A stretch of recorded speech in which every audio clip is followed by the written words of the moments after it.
Amém, queridos? Glória a Deus por estarmos aqui juntos e poder adorar o Senhor. Eu creio realmente que Deus tem algo para nós, Deus tem uma palavra para nós, Deus tem coisas que Ele determinou para nós aqui nessa terra, nesse momento que vamos passar por aqui. Todos nós temos uma jornada de vida aqui. Alguns vão passar um pouco mais, 80, 90, outros vão um pouco mais cedo. João 14,5, a Bíblia diz que Deus já colocou os meses e anos determinados que nós vamos viver aqui. Então nós estamos aqui de passagem, muitas vezes lutando por coisas que não ficaram conosco. E por causa disso, desprezando muitas vezes coisas que são mais sublimes do que isso. Hoje é um dia que a gente, como cristão, a gente comemora a Páscoa, né? Mas a gente precisa entender por que nós fazemos isso. Sabe, eu vejo muitas pessoas fazendo muitas coisas, mas sem entendimento. Porque mais importante do que você fazer é você saber por que você está fazendo. É você saber por que você está praticando algo, vivendo algo, né? Eu sei que muitos de nós teve uma infância, e como nós somos um país majoritariamente cristão, nós viemos de uma cultura judaico-cristã. O que é isso? É uma cultura que nasceu lá no Oriente, através de Israel, e depois chegou até nós, através de Cristo. Eu sei que muitas pessoas contestam isso, mas eu fiz uma pesquisa dos 10 países mais cristãos do mundo. Eu vou pegar só os 2 primeiros. O primeiro país é os Estados Unidos da América. Ele tem uma população de 327 milhões, onde 230 milhões se declaram cristãos. E isso dá mais ou menos 71% da sociedade dos Estados Unidos. E o segundo é o Brasil. Nós temos aqui, pelo IBGE, 209 milhões de habitantes, onde 188 milhões se denominam cristãos, ou seja, 90% da população. Em números absolutos, os Estados Unidos têm mais cristãos que nós, mas em números percentuais, o Brasil é o maior país cristão do mundo. E por que nós somos cristãos? Eu me lembro que nessa época, isso já se perdeu, eu estou falando de 40 anos atrás, e eu tinha aproximadamente 7 anos. E aí eu sei o que você fez na sua cabeça. Você fez a conta e pensou, pastor, eu tenho 47. É isso que a gente faz nesse momento de conta, né? Mas mais ou menos há 40 anos atrás, eu lembro que a minha mãe, quando eu acordava na sexta-feira, ela dizia bem assim: hoje tu não joga bola, hoje tu não chama palavrão, hoje tu não te mexe, tu não puder te mexer, hoje tu vai te mexer. E eu ficava ali. Mas eu nem sabia por que eu estava fazendo aquilo. Não, hoje você vai comer peixe. Sim, mamãe, mas por quê? Eu não sei, porque é sexta-feira. Então nós precisamos saber por que nós fazemos as coisas. Por que nós temos atitudes comportamentais em algo. Nós precisamos saber o porquê. Amém, queridos? Por que os Estados Unidos são cristãos? Porque a sua maioria é cristã e eles foram colonizados pelos ingleses. Os ingleses saíram da Inglaterra e foram colonizados. Só que na verdade, quem foram os ingleses que saíram? Os puritanos. Os puritanos eram pessoas realmente fervorosas em Deus, que liam a palavra, pessoas que se dedicavam para Deus. Então eles saíram e fundaram os Estados Unidos. Já o Brasil foi colonizado por Portugal, que veio de uma região europeia onde Paulo tinha chegado com o Evangelho, em Roma, na Itália e também ali naquele mundo conhecido da época. Então os portugueses, né, se tornaram adeptos do cristianismo e trouxeram isso para o Brasil. Então hoje nós somos um país cristão por causa da nossa cultura. O que é uma cultura de um povo? São valores éticos, religiosos, morais e de arte de um povo. Isso é uma cultura. Então, pela nossa cultura, nós somos cristãos. Mas por que nós somos cristãos verdadeiramente? Nós não podemos ser cristãos somente porque nós herdamos isso do nosso pai e da nossa mãe. Amém? E para mim me mostrar agora, dentro da palavra de Deus, o que significa isso através da Páscoa, eu vou precisar da sua muita atenção. Porque eu vou falar de alguns textos e eu vou mostrar para você que o que acontece é que hoje a Páscoa que nós celebramos, ela na verdade é o sacrifício de Cristo na cruz. E o texto que eu quero ler é 1 Coríntios capítulo 5. Amém? 1 Coríntios capítulo 5.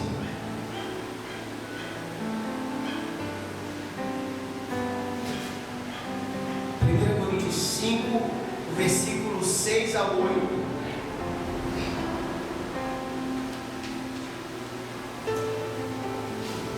A pastora já falou um pouquinho desse texto no início, mas eu quero ler com você novamente, amém? 1 Coríntios capítulo 5, versículo 6 a 8. Todos acharam? Diz assim: não é boa a vossa jactância, ou em outras versões, o vosso orgulho, a vossa soberba. Não sabeis vós que um pouco de fermento leveda a massa toda? Lançai fora o velho fermento, para que sejais de nova massa, como sois de fato, sem fermento. Pois também Cristo, nosso Cordeiro Pascal, em outras versões, a nossa Páscoa, foi imolado. Por isso, celebremos a festa, não com o velho fermento, nem com o fermento da maldade e da malícia, e sim com os asmos da sinceridade e da verdade. Pai, muito obrigado pela tua palavra, muito obrigado por tudo que tu fizeste nessa noite e pelo que tu vais fazer. Semeia no nosso coração a verdade do teu evangelho, a verdade daquilo que tu quer revelar para nós. Porque nós queremos estar com os ouvidos e os olhos espirituais abertos para receber de ti e poder assim crescer, Pai, espiritualmente, para poder cada dia mais caminhar contigo na nossa jornada aqui nessa terra. É o que nós pedimos no nome de Jesus. Amém. Eu quero pedir toda a sua atenção, amém? Nós precisamos entender o que é falar. Mateus 13:19, a Bíblia diz assim: Jesus falou: e ouvindo alguém o evangelho do reino e não entendendo, vem um maligno e rouba do seu coração a semente. Então, quando você ouve algo, você precisa entender aquilo que você está ouvindo. E nós lemos agora, através do apóstolo Paulo, falando para uma igreja que estava passando muitas dificuldades. Existia muito pecado dentro da igreja de Corinto. E agora ele fala que o fermento que simboliza o pecado iria dar algum problema para eles. Que eles deveriam celebrar a festa com asmos da sinceridade e da verdade. Porque Cristo era o verdadeiro Cordeiro. Ele está se referindo lá ao Antigo Testamento, a Êxodo capítulo 12, que depois eu vou explicar para vocês. Mas é isso que ele está falando. Ele está falando para uma igreja. Mas por que ele está falando se referindo ao Antigo Testamento? Porque, irmãos, nós temos que entender que tudo que nós vivemos hoje é uma realidade espiritual daquilo que Israel viveu. Jesus veio com uma promessa. Ele veio para um povo chamado Israel. Por isso que a nossa cultura é judaico-cristã, porque ela começou lá. João 12 diz: ele veio para os seus, mas os seus não o receberam. Mas todos aqueles que o receberam, deles o poder de se tornarem filhos de Deus. Ou seja, Jesus veio para um povo chamado Israel. Então Israel deveria ser o povo que iria evangelizar o mundo. Só que Israel rejeitou o Messias. E agora ele abriu para todos nós essa oportunidade. Mas isso no Antigo Testamento não estava revelado de maneira clara. Isso estava como uma sombra. E deixa eu explicar para vocês. Vamos supor que aqui tivesse uma cortina e nós estivéssemos do lado daí da cortina. E vamos supor que somente o Rafael estivesse do lado de cada cortina. A gente não estivesse o vendo, mas estivesse vendo só a sombra dele na cortina. Nós estaríamos vendo a sombra, mas nós não estaremos vendo verdadeiramente o Rafael, porque nós só veríamos quando essa cortina tivesse tirada de nós. Os irmãos estão entendendo? Então o Antigo Testamento é como se fosse essa sombra. Ela não estava clara aos nossos olhos. Hebreus capítulo 10, versículo 1, a Bíblia diz: porque tendo a lei a sombra dos bens futuros e não a imagem exata das coisas. Ou seja, era só uma sombra do que ia acontecer. Tudo que aconteceu na Páscoa aconteceu 1400 anos antes de Cristo e 3400 anos antes dessa nossa época agora. Mas mesmo assim já era um prenúncio na vinda de Cristo, do que Cristo ia representar. E eu quero mostrar para vocês, através de exemplos claros, que Jesus era verdadeiramente a nossa Páscoa. Ele era verdadeiramente o Cordeiro que iria vir ao mundo. Eu vou lhe dar alguns exemplos. Vamos abrir em Isaías 61. Você que não consegue, a Aline vai colocar aqui para a gente. Então, 750 anos antes de Jesus, Isaías falou isso que nós vamos ler. Isaías capítulo 61. Isaías capítulo 61. Olha o que diz a palavra de Deus. Aí depois já prepara aí, Lucas 4,16. Olha o que diz Isaías 61. O profeta está falando das boas novas de salvação. 750 anos antes ele fala: o Espírito do Senhor Deus está sobre mim, porque o Senhor me ungiu a pregar boas novas aos quebrantados, enviou-me a curar os quebrantados de coração, e a proclamar liberdade aos cativos, e a pôr liberdade aos algemados, e a pregoar o ano aceitável do Senhor, e o dia da vingança do nosso Deus, e a consolar todos os que choram. Isaías falou isso 750 anos antes. E aí agora Jesus vem, lá em Lucas 4. Acompanhe com a linha aí, Lucas capítulo 4, do versículo 16 ao 21. Olha o que diz. Eu preciso que você entenda isso que eu estou falando. Olha o que diz. Indo para Nazaré, onde fora criado, entrou no sábado na sinagoga, segundo o costume, e levantou-se para ler.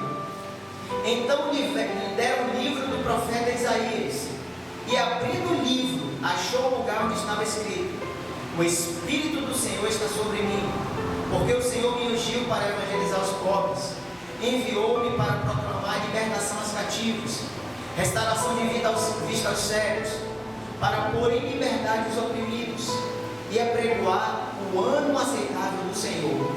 E tendo fechado o livro, devolveu ao assistente que estava sentado, e todos na sinagoga tinham os olhos fitos nele. Então passou Jesus a dizer. Então Jesus leu o mesmo texto que tinha sido lido lá atrás, e ele passou a dizer: hoje se cumpriu essa palavra. O que ele disse? Aquilo que escreveram 750 anos antes, eu estou cumprindo hoje em mim. Eu sou essa pessoa. Ele confirmou que ele era essa pessoa. Vou lhe dar um outro exemplo. Êxodo 19, 5 e 6. Êxodo 19, capítulo 5 e 6. Vou usar minha Bíblia do celular aqui, vai ser mais. Êxodo 19, 5 e 6. Olha o que diz. Agora, pois, se diligentemente ouvires a minha voz e guardares a minha aliança, então sereis povo de propriedade peculiar minha, dentre todos os povos, porque toda a terra é minha. Vós me sereis reino de sacerdotes e nação santa. São essas palavras que falará aos filhos de Israel. Então Deus está falando para Moisés falar isso para o povo. O que o povo seria se o povo obedecesse. Mas aí Jesus veio, e agora 1 Pedro 2,9, Pedro vai falar esse mesmo texto, mas falar que nós já somos. 1 Pedro 2,9.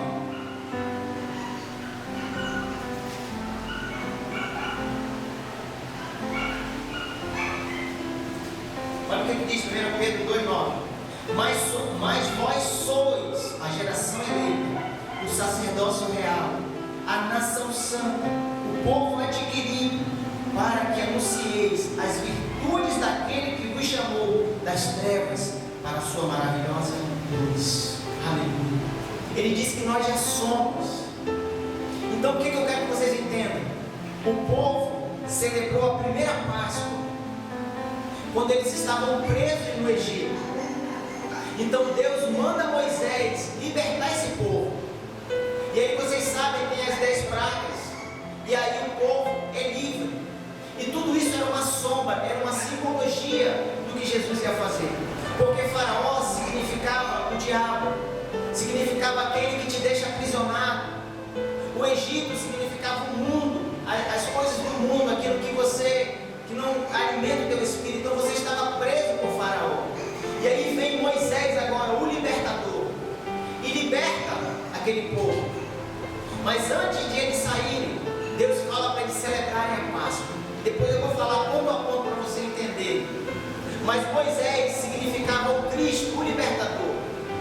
E aí, por que eles passaram no Mar Vermelho? Porque aquele Mar Vermelho simbolizava o sangue de Jesus, que cobre os seus pecados. E aí, quando eles estavam do outro lado, a Bíblia diz que Faraó e seus cavaleiros estavam dentro do Mar Vermelho. E o mar se fechou e eles foram mortos, porque simboliza que nós já temos uma vitória sobre o inferno. Tudo isso é um simbolismo. Aconteceu de forma literal, aconteceu de forma física, mas isso era uma simbologia para o que a gente ia viver de forma espiritual hoje. Vocês entendem o que eu estou falando? Que é algo que nós temos vivido hoje de maneira espiritual. Espiritual.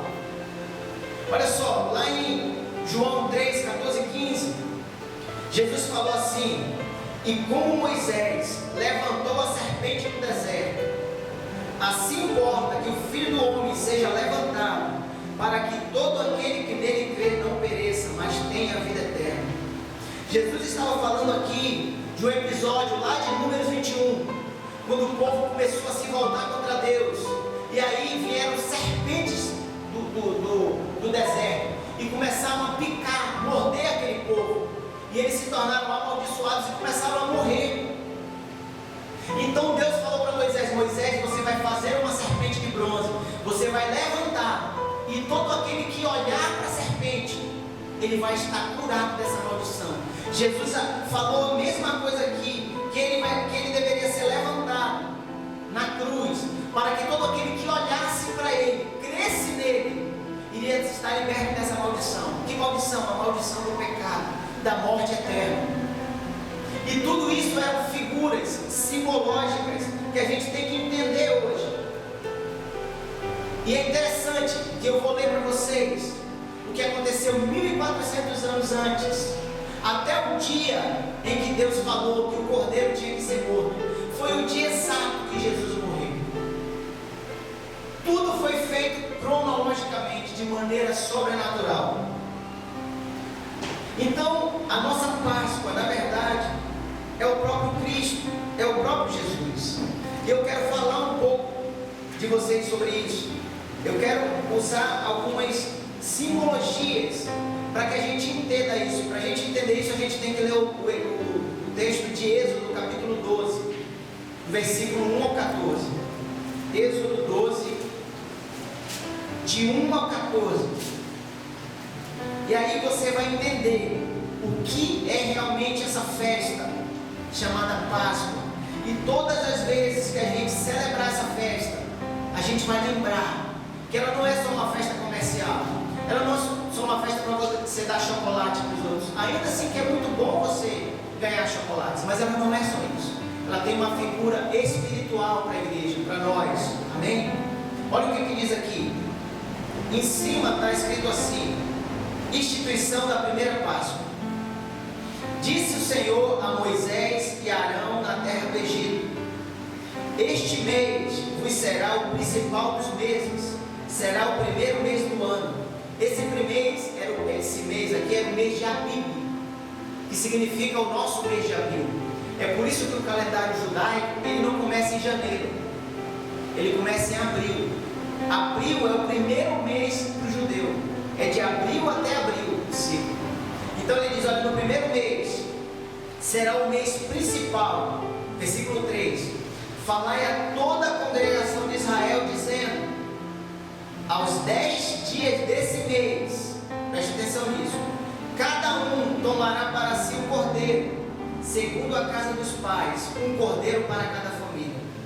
Mas se a família for pequena, para um cordeiro, então convidará ele seu vizinho mais próximo, conforme o número das almas, conforme o que cada um puder comer. Por aí calculareis quantos bastam para o cordeiro. O cordeiro será sem defeito, macho de um ano. Podereis tomar um cordeiro ou um cabrito, e o guardareis até o 14º dia desse mês. E todo o ajuntamento da congregação de Israel o imolará no crepúsculo da tarde. Tomarão sangue e porão nos umbrais da porta, na verga, nas casas em que o comerem. Naquela noite comerão a carne assada no fogo, com pães ásperos e ervas amargas a comerão. Não comereis do animal nada cru, nem cozido, nem em água, porém assado no fogo, a cabeça, as pernas e a fissura. Nada deixareis nele até pela manhã. E o que, porém, ficar pela manhã, queimá-lo-eis. Irei pela terra do Egito, e ferirei a terra do Egito, todo primogênito, desde os homens até os animais. Executarei juízo sobre os deuses do Egito. Eu sou o Senhor. O sangue vos será por sinal nas casas em que estiveres. Quando eu vir o sangue, passarei por vós, e não haverá praga destruidora. Quando eu ferir a terra do Egito, este dia vos será por memorial, e celebrareis com solenidade ao Senhor. Nas vossas gerações o celebrareis por estatuto perpétuo. Então Deus deu uma direção para aquele povo. Olha, vocês vão se reunir dentro de casa, vocês vão pegar um cordeiro, vocês vão matar esse cordeiro, vocês vão pegar esse sangue e vocês vão passar nos umbrais da vossa porta. Mas eu quero mostrar para vocês como isso se referiu a Jesus, como isso era uma simbologia do próprio Jesus. Por isso o apóstolo Paulo, quando nós lemos aqui 1 Coríntios capítulo 5, ele disse: Cristo, o nosso cordeiro pascal, Cristo, a nossa Páscoa. Olha só, eu vou começar a falar agora do que aconteceu em Jesus para vocês entenderem. Marcos capítulo 11, nós vamos ler o versículo 1, o versículo 12 e depois o 19 e o 20, para a gente não perder muito tempo, mas eu vou explicar para vocês. Marcos capítulo 1. Vocês lembram que foi lido agora há pouco, que eles iriam pegar o cordeiro no 10º dia. Então, no 10º dia eles iam pegar esse cordeiro, e depois no 14º dia eles iriam matar esse cordeiro. E agora vamos ver o que aconteceu em relação a Jesus. Marcos capítulo 11. Marcos capítulo 11. E eu quero que você faça a conta junto comigo. A gente vai ler o 1, o 12, o 19 e o 20. 1. E logo se aproximaram de Jerusalém, de Betafé e de Betânia, junto dos montes das oliveiras, e enviou 2 dos seus discípulos. Então eles estavam se aproximando de Jerusalém. Eu não vou ler tudo, mas essa é aquela entrada de Jesus, e depois ele monta no jumentinho e vai entrando. Então eles chegaram em Jerusalém. Agora vamos para o versículo 11. versículo 12. Então ele chegou em Jerusalém no 10º dia. Amém? No 10º dia ele chegou em Jerusalém. No dia seguinte, quando saíram de Betânia, teve fome. Então no outro dia, era o segundo dia, ele chegou no dia 10, esse dia era o dia 11, no outro dia. Agora vamos para o 19 e para o 20, para a gente. Essa aqui é uma situação daquela figueira, que Jesus amaldiçoou a figueira. Então, no segundo dia, ele diz assim, ó: e sendo tarde, saiu para fora da cidade. Então, terminou o segundo dia. No 20 começa: e eles, passando pela manhã. Então, eles já estavam agora no segundo dia, no terceiro dia de Jesus na cidade, mas no dia 12. Vocês estão entendendo o que eu estou falando? Ele já estava no segundo dia. Agora vamos para Marcos 14:1. Marcos 14:1.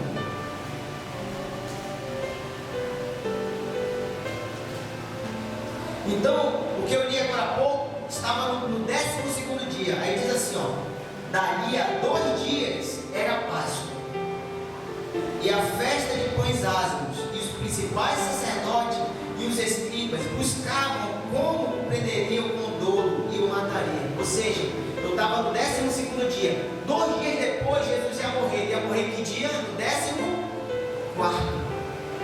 E qual foi o dia que foi falado para Israel matar o cordeiro lá atrás? 14º. Jesus estava cumprindo uma profecia de maneira literal. Por isso o apóstolo Paulo falou isso. Por isso o apóstolo Paulo falou que ele era a nossa Páscoa. Uma outra coisa, o cordeiro não tinha que ter mácula nenhuma. Ele não tinha que ter mancha. E como é que era feita a avaliação do cordeiro? Quando a pessoa pecava, ela não ia lá e pedia perdão. Ela levava um cordeiro ao sacerdote. E o sacerdote olhava o cordeiro. E se o cordeiro tivesse todo perfeito, o sacrifício era aceito. Ele matava aquele cordeiro. E o sangue era coberto o pecado daquela pessoa que pecou. Então, o cordeiro tinha que estar limpo. Vamos ler Lucas 23:4. O que a maior autoridade que estava lá, que era Pilatos, falou? Disse Pilatos: não acho nesse homem culpa alguma. Ou seja, foi confirmado que esse cordeiro não tinha mácula, ele não tinha erro, ele não tinha pecado. Uma outra coisa interessante que ele fala, que eles tinham que comer ele no crepúsculo da tarde, ou seja, no final da tarde. Vamos ver como é que Jesus morreu. Mateus 27:45. Mateus 27:45. Eu vou ler na versão atualizada, não sei qual é a versão que vai estar aqui, para você ter um entendimento. Lá atrás, 1400 anos antes, foi falado: olha, esse cordeiro tem que ser morto no final da tarde. Então diz assim, Mateus 27:45, 46 e depois os 50. A partir do meio-dia, houve trevas sobre toda a terra, até as 3 horas da tarde. Por volta das 3 horas da tarde, Jesus clamou em alta voz, dizendo: Eli, Eli, lema sabachthani, que quer dizer: Deus meu, por que me desamparaste? Então Jesus foi crucificado 9 da manhã e 3 horas da tarde. E a tarde dos judeus termina às 6 horas. 6 horas começa a noite. Então, depois das 3, que aconteceu isso, no versículo 50, ele entrega o seu espírito. Então você vê que tudo que aconteceu, todo esse momento de cronologia, bate com Jesus. Jesus foi o sacrifício. Aquele sacrifício que foi liberto lá atrás do povo de Israel, Jesus agora fez a mesma coisa para nos libertar. E agora eu quero entrar para finalizar em cada ponto do que é essa Páscoa. E aí a gente vai ver em todo de Êxodo capítulo 12, que é o texto da Páscoa, que diz assim, versículo 3: falai a toda a congregação de Israel, dizendo: aos 10 dias desse mês, tomará para si um cordeiro. Ou seja, esse tomar para si mostra que é uma decisão individual. Você precisa decidir individualmente. Ninguém pode decidir pelo outro. Tomará para si o cordeiro. E ele continua dizendo: cada um tomará para si o cordeiro, segundo a casa dos pais, um cordeiro para cada família. Assim, mesmo sendo uma decisão individual, mas é algo que quer alcançar a tua família. É uma decisão individual, mas na verdade Cristo quer alcançar a casa. Sabe, irmãos, eu creio que hoje, se nós tivermos famílias que entendem o Evangelho, que buscam a Deus, nós vamos ter uma sociedade muito melhor. E mais, nós vamos ter uma igreja forte. Porque vai estar o pai, vai estar a mãe, vai estar os filhos no mesmo entendimento, no mesmo propósito. E isso vai gerar força, vai gerar unidade, vai gerar uma família coesa, que nada pode abalar. Os problemas vão vir, sim vão vir, mas ela não poderá ser abalada. É muito interessante. E ele fala que os pais, nós homens, nós pais, nós sacerdotes, eu sei que aqui ele está falando de pai e mãe, mas eu digo para você, nós temos uma responsabilidade muito grande com a nossa família, com a direção da nossa família, com aquilo que a nossa família está recebendo. Nós temos uma responsabilidade não só de manter a nossa família fisicamente, de alimentá-los, de supri-los, de protegê-los, nós temos uma responsabilidade espiritual com a nossa família. Outro dia alguém estava falando comigo, eu estava conversando com uma pessoa e ele disse assim, que ele não acreditava no inferno. Ele disse: não, o inferno é aqui mesmo. Eu falei: ok, vamos trabalhar com a tua tese, que o inferno é aqui.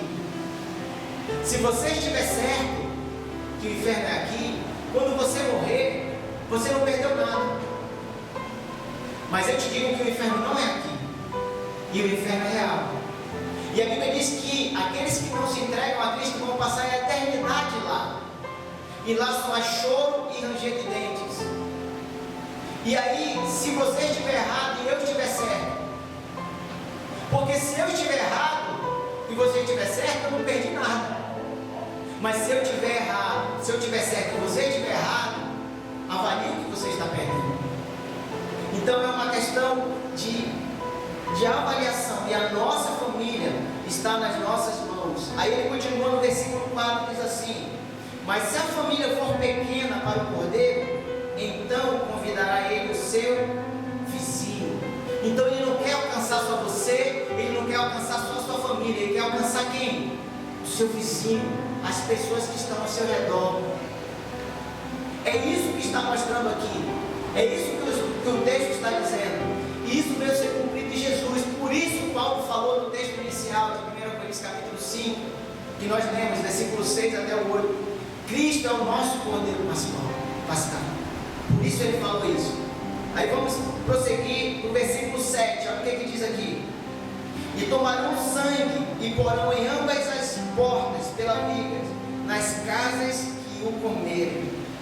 Irmãos, somente o sangue de Jesus pode nos dar salvação. Somente, eu me lembro que quando eu era pequeno, eu fui para a igreja com 10 anos de idade, e quando tinha alguma situação de alguém ficar endemoniado, de alguém ficar numa situação possessa, eu não entendia muito aquilo, eu era muito criança, mas eu me lembro que o que falavam para aquela pessoa: o sangue de Jesus tem poder, você sai saindo daí no nome de Jesus, demônio. E o sangue de Jesus era invocado. E eu me lembro que a minha mãe falava: quando você tiver algum problema, algum medo, você fala, declara, meu filho, o sangue de Jesus tem poder. Isso virou uma declaração, mas isso não é só uma declaração, isso é uma verdade. Amém? Isso é uma verdade que precisa estar dentro de nós. Você precisa ter entendimento que o sangue de Jesus que foi derramado na cruz ele é válido até hoje para a nossa vida. Amém? Vamos continuar agora o versículo 8 e 9. Naquela noite comerão a carne assada no fogo, com pães ázimos, ervas amargas a comerão. Não comerão do animal nada cru, nem cozido na água, porém assado no fogo, a cabeça, as pernas e a fressura. Isso mostra que nós não podemos viver a vida de Cristo da maneira que nós queremos, porque Ele dá uma diretriz: olha, você não pode comer cozido nem assado, tem que ser assim, do jeito que eu estou falando. Hoje as pessoas querem viver o Evangelho que elas interpretam por ela mesma, aquilo que ela pensa na sua mente. É por isso que Paulo falou que as nossas armas não são carnais, elas são espirituais e poderosas em Deus para desfazer todo o sofisma. O que é um sofisma? O sofisma é um pensamento que você acha que é correto, mas é só um pensamento seu, não é uma verdade da palavra de Deus. Esse jovem que eu estava conversando, que disse isso, que não acreditava no inferno, e ele disse para mim assim, que ele achava que ele não era amado, ele achava que ninguém o amava. Eu disse: esse é um sofisma na sua mente, é a sua verdade, mas a verdade de Deus é outra, porque João 3,16 diz: porque Deus amou o mundo de tal maneira. Então você é amado. Jeremias 29,11 diz: eu sei os pensamentos que eu tenho a teu respeito, pensamento de paz e não de mal, para dar o fim que você quer ter. Então isso é o que Deus pensa de nós. Então hoje as pessoas querem viver o Evangelho da sua mente, daquilo que elas acreditam e supõem, mas existe uma maneira, e Deus falou: olha, vocês vão comer o cordeiro, mas o cordeiro vai ter que ser comido da minha forma, vai ter que ser comido do meu jeito. E vou te falar mais: você vai comer ele com ervas amargas. Sabe por quê? Porque nós passamos por aflições aqui nesse mundo. Existe um Evangelho que diz assim: venha para Jesus e você vai ser feliz e tudo vai dar certo. Esse Evangelho não é real, porque Jesus falou: no mundo você vai passar por dificuldade, você vai ter aflição, você vai passar por problemas, sim, mas deixa eu te falar uma coisa: tem de bom ânimo, eu venci e você também pode vencer. E é isso que ele está falando aqui, ervas amargas. E ele continua dizendo: não deixareis, no versículo 10, não deixareis dele até pela manhã nada, porém o que ficar pela manhã, queimado ele. Sabe o que é isso? É que o Evangelho é para hoje, é agora. Você não pode deixar para amanhã. Eu conheço muitas pessoas que um dia falaram para mim assim: não pastor, um dia eu vou voltar. E eu sei que muitas pessoas até tiveram esse tempo. Não é hoje. Não, daqui a um tempo, quando eu viver mais, quando eu viver a minha vida, aí eu vou me converter. Muitas pessoas conseguiram o ladrão na cruz. No último minuto, no último momento, ele conseguiu. Mas ele não é uma regra, ele é uma exceção. Muitas pessoas que tomam essa decisão de deixar para depois, muitas vezes não tiveram tempo para isso. Muitas vezes não. Eu estava conversando outro dia com um casal, e eu contei uma história lá de Manaus, de uma pessoa que eu fui evangelizar. Falei do amor de Deus para ela, e ele disse assim: não, ele tinha 36 anos, estava ganhando muito bem. Ele disse assim: eu vou trabalhar até os 40 anos, depois eu vou viver, vou curtir, depois eu sei que Jesus é o caminho. Ele falou para mim, ninguém me contou depois, ele falou olhando para mim. E numa semana depois, ele foi assassinado. Nem todos nós vamos ter o mesmo tempo. Por isso ele fala: não deixareis para amanhã como hoje. E ele continua dizendo, no versículo 11: dessa maneira comereis com lombos cingidos, sandálias nos pés, cajado na mão. O que é isso? Quando você aceita Cristo, quando você aceita Jesus, você tem que estar preparado para uma jornada. Você começa numa caminhada, você coloca as suas sandálias, você não pode olhar para trás. O que a Bíblia diz? Quem tem posto a mão no arado não pode olhar para trás. Não pode. Então avance. Ah, pastor, mas eu não consigo. Pastor, eu falhei. Não importa, avance. Avance. Porque essa é a jornada da nossa vida. Amém? Versículo 12: porque naquela noite passarei pela terra do Egito, e ferirei toda a terra dos primogênitos, desde os homens aos animais, e executarei juízo sobre os deuses, e eu sou o Senhor. E aí o versículo 13 fala do sangue. Para finalizar, no 14 ele diz: este dia será para vós um memorial, com celebração de solenidade, com estatuto perpétuo. Ou seja, era um memorial. Todas as vezes que a gente celebra a Páscoa, que a gente lembra desse momento, isso é um memorial.